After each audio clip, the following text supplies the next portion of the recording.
ก่อนนะครับพื้นฐานพื้นเมืองน่าตามนี้ปัจจุบันมันลดเตรียมเยอะต่อก่อนอื่นก็ให้อะไรลูกในวันทันในเมืองเขาต้องมีแผนการสืบทอดวันนายกนะ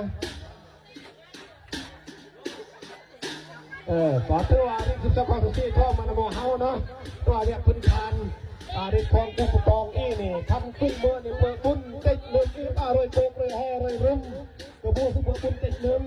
ที่จะเล่าเรื่องระดับพื้นฐานอดีตนักปัจจุบันอย่างเยอะที่รอเป็นตายก็ต้องอาชีพบรรยาพอพ่อแม่พี่น้องเนาะแต่มาจึงลุกขึ้นสมัยตัวเมื่อตัวยา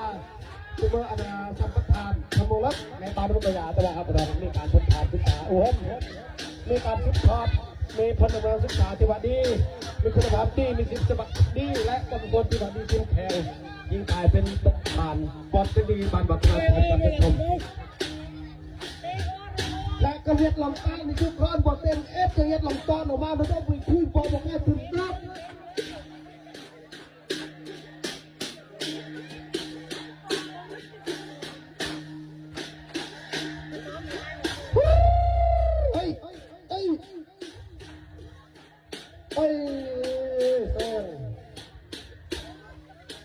จำได้จะตกวัดในบ้านส้มมีอย่างเยอะ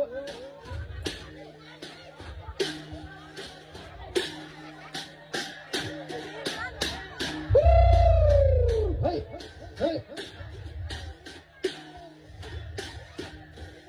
้ยผมบอกมันคงต้องปฏิบัติไม่ได้จับหัว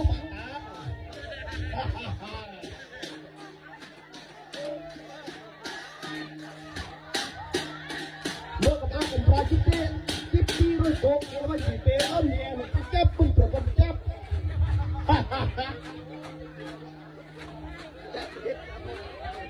เอาต่อสุดๆลงไปเนาะว่าอะไร